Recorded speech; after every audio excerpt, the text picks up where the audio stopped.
Pune जिल्ह्यामधल्या top 9 बातम्यांचा आता आढावा घेऊया।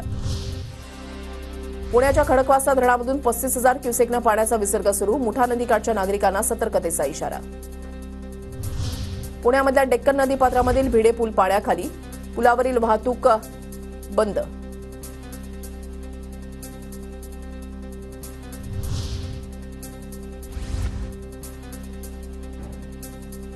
पुण्याच्या भिडे पुला शेजारी असणाऱ्या पुलाची वाडीमध्ये पाणी शिरलं, घरांमध्ये पाणी शिरल्यानं नागरिकांचे हाल। पुण्यात मध्यरात्री नदीमध्ये वाहून जाणाऱ्या गाड्या वाचवण्यासाठी पुणेकरांची धडपड, जीव धोक्यात घालून मुठा नदीमधून गाड्या बाहेर काढण्याचे प्रयत्न। पुणे शहरासह जिल्ह्याला आज हवामान खात्याचा रेड अलर्ट, शहरासह जिल्ह्यामध्ये आज दिवसभर मुसळधार पावसाची शक्यता, तर खडकवासला धरण साखळी क्षेत्रामध्ये देखील पावसाची हजेरी। पाऊस आणि रस्त्यांवरील खड्ड्यांमुळे पुणे सातारा महामार्गावर रात्री झाली होती वाहतूक कोंडी, पुण्याकडे जाणाऱ्या वाहनांना वाहतूक कोंडीचा फटका। पुणे जिल्ह्यामधल्या शिरूर भीमाशंकर राज्य महामार्गाची दुरवस्था, महामार्गावर ठिकठिकाणी मोठ्या प्रमाणात खड्डे झाल्यानं प्रवाशांचे हाल।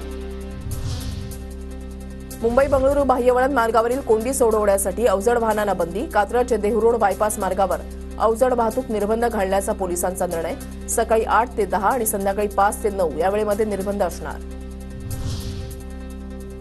महिलांकडून थकीत कर्जाची परतफेड न झाल्यामुळे बंद असलेली बँक खाती तत्काळ सुरू करा, पिंपरी चिंचवड पालिकेच्या बँकांना सूचना, लाडकी बहीण योजनेच्या लाभापासून कुणीही वंचित राहू नये म्हणून पालिकेचा निर्णय।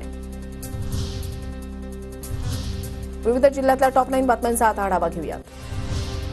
मुंबई गोवा महामार्गावरील अवजड वाहतुकीला ब्रेक लागणार, चाकरमान्यांच्या सुरक्षेच्या दृष्टिकोनातून 5 सप्टेंबरपासून गणेश उत्सवापर्यंत वाहतुकीला ब्रेक।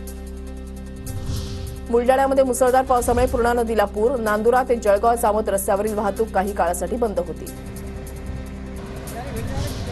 साताऱ्याच्या कराडमधील मसूर एसटी बस स्थानकाची मोठ्या प्रमाणात दुरवस्था, उपाययोजना न केल्यास ग्रामस्थांकडून एसटी रोको आंदोलनाचा इशारा।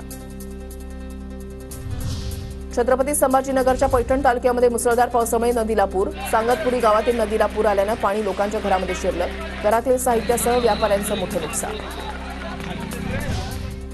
गोंदियामध्ये गोरेगावातील महिलांचा तहसील कार्यालयावर मोर्चा, आशा सेविकांच्या विविध मागण्या मान्य करण्याची महिलांची मागणी, महिलांवरील अत्याचाराला आळा घालण्याची मागणी।